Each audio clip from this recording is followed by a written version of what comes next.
Hi friends, Sarika recipe मराठीमध्ये तुमचं खूप खूप स्वागत आहे. आज आपण डाळ तांदूळ न भिजवता झटपट असा अर्ध्या तासामध्ये डाळ तांदळाचा डोसा कसा करायचा ते पाहणार आहे. हा आपण बघा इन्स्टंट आणि मस्त खमंग कुरकुरीत असा डोसा बनवलेला आहे. आणि त्याचबरोबर इथे बटाट्याची भाजी कशी करायची ते पण आपण इथे पाहणार आहे. झटपट असा डोसा, भाजी, चटणी आपण छान बनवलेली आहे. एकदम तुम्हाला झटपट असा डोसा खायची इच्छा झाली तर असा तुम्ही डाळ तांदूळ जास्त न भिजवता, जास्त वेळ न लावता असा झटपट आणि एकदम छान डोसा बनवू शकता. तर नक्की एकदा या पद्धतीने करून बघा. तर चला वेळ न घालवता व्हिडिओला सुरुवात. इथे बघा, सर्वप्रथम मी 1 वाटी राशनचे तांदूळ घेतलेले आहेत. त्याच वाटीने अर्धी वाटी मी इथे चण्याची डाळ घेतलेली आहे. अर्धी वाटी उडदाची डाळ घेतलेली आहे. 1 वाटी पोहे घेतलेले आहे. हे आता आपल्याला 2 ते 3 वेळा स्वच्छ धुवून घ्यायचं आहे. या पद्धतीने सगळं मी स्वच्छ धुवून घेतलेलं आहे. आता हे आपण मिक्सरच्या पाण्यामध्ये 2 बॅचमध्ये आपण वाटून घेणार आहे. त्यासाठी मी याच्यातलं थोडंसं घातलेलं आहे. आणि यामध्ये मी 1 वाटी दही घेतलेलं आहे. त्यातलं अर्धं मी याच्यामध्ये घालते आणि अर्धा आपण नंतर दुसऱ्या बॅचला घालणार आहे. इथे बघू शकता, हे थोडंसं पाणी घालून छान असं वाटून घ्यायचं. तुम्हाला कमी जास्त पाणी लागू शकतं.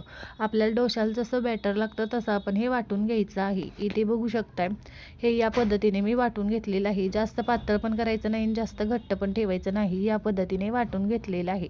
दुसरी पण मी छान असं हे वाटून घेतलेलं आहे.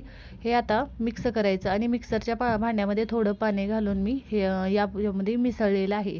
बघा, तुम्हाला जसं मिश्रण हवं आहे तसं तुम्ही थोडं पाणी घालून हे व्यवस्थित असं बॅटर बनवून घ्यायचं. यामध्ये चवीनुसार मीठ घालून घ्यायचं.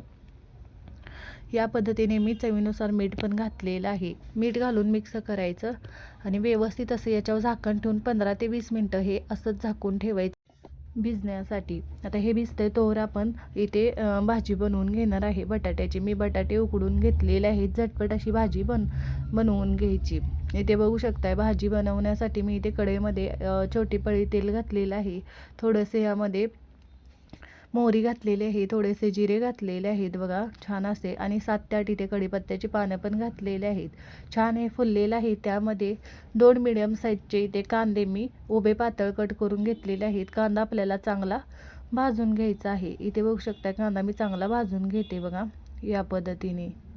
इथे कांदा चांगला आपला भाजलेला आहे. आता यामध्ये आपण बघा, मी इथे 3 ते 4 हिरवी मिरची वाटून घेतलेली आहे, ती घालून घेते. इथे बघू शकता हिरवी मिरची घातलेली आणि यामध्ये मी अर्धा चमचा हळद घातलेली आहे. हे सगळं छान असं मिक्स करून घ्यायचं आणि यामध्येच आपण थोडीशी बारीक चिरलेली कोथिंबीर पण घालून घ्यायची. भरपूर अशी छान चव लागते भाजीमध्ये अशी.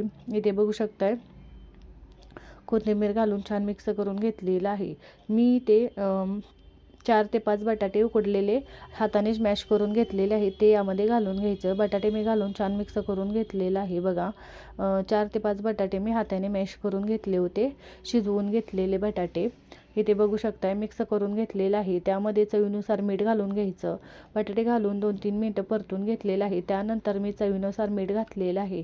मीठ घालून मी छान असं यामध्ये मिक्स करून घेते. इथे बघू शकताय, झटपट भाजी आपली तयार होते. आता त्यामध्ये सगळ्यात शेवटी बारीक चिरलेली अजून कोथिंबीर घालायची, मस्त चव लागते आणि छान भाजी तयार होते. इथे बघू शकताय, कोथिंबीर घालून मिक्स केलेलं आहे. भाजी आपली छान तयार झालेली आहे बघू शकताय. आता भाजी छान तयार झालेली आहे, मी काढून घेते. आता पीठ पण आपलं 15 ते 20 मिनटं छान भिजलेलं आहे. तुम्ही हवं तर वेळ असेल तर अर्धा ताससुद्धा ठेवू शकता. मी ते 15-20 मिनटं ठेवलं होतं. तवा पण छान गरम झालेला आहे. थोडंसं पाणी घालायचं आणि इथे कपड्याने किंवा टिश्यू पेपरने पुसून घ्यायचं. आणि यावर बघा, आपण जेवढं तुम्हाला डोसा बनवायचा असेल तेवढं तुम्ही बॅटर घालून घ्या. इथे बघू शकताय, मी 1 ते 1.5 पळी होईल एवढं बॅटर घालते आणि छान असं याचा डोसा असा पसरवून घ्यायचा. इथे बघू शकताय, छान पातळ डोसा मी पसरवून घेते. मस्त असा डोसा बनला जातो बघू शकताय तुम्ही.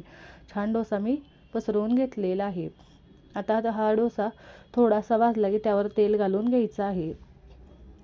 मीडियम फ्लेमवर भाजायचा. छान जाळी पडलेली आहे डोस्याला आपल्या, बघू शकताय तुम्ही, छान झालेला आहे.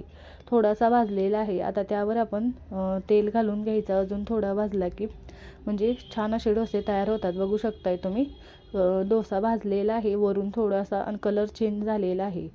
खालच्या साईडने छान असा मीडियम फ्लेम ठेवायची म्हणजे एकसारखा छान कुरकुरीत भाजून छान तयार होतो. बघू शकताय.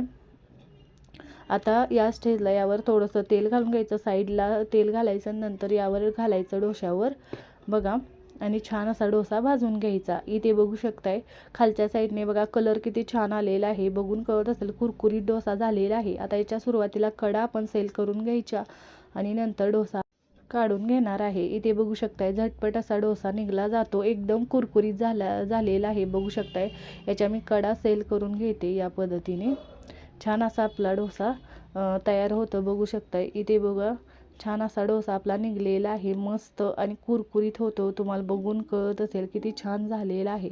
एकदम खमंग कुरकुरीत डोसा झालेला आहे. मी काढून घेते आणि त्याच तव्यावर आता आपण डोसे छान असे झटपट बनवून घेणार आहे. बघू शकताय त्याच पद्धतीने डोसे झटपट बनले जातात. या पद्धतीने तुम्हाला डोसा खायची इच्छा झाली तर झटपट असे तुम्ही या पद्धतीने डाळ तांदळाचा डोसा बनवू शकता. छान तयार होतात आणि चवीला एक नंबर लागतात बघा. मस्त दुसरा पण डोसा मी घालून छान पसरवून घेतलेला आहे. बघू शकताय तुम्ही या पद्धतीने.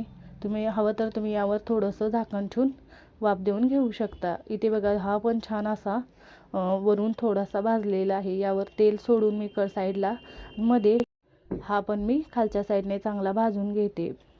इथे बघू दुसरा पण छान असा मी भाजून घेतलेला आहे बघा. खमंग कुरकुरीत असे आपले डोसे तयार झालेले आहे. छान असे तुम्हाला बघून कळत असेल. भाजी पण छान तयार झालेली आहे. आपण चटणी पण झटपट अशी बनवून घेतलेली आहे. तुम्ही नक्की झटपट तयार होणारा डाळ तांदळाचा डोसा नक्की बनवून बघा. एकदम खमंग कुरकुरीत झालेला आहे. तुम्हाला बघून कळत असेल एकदम टेस्टी बनतात आणि झटपट.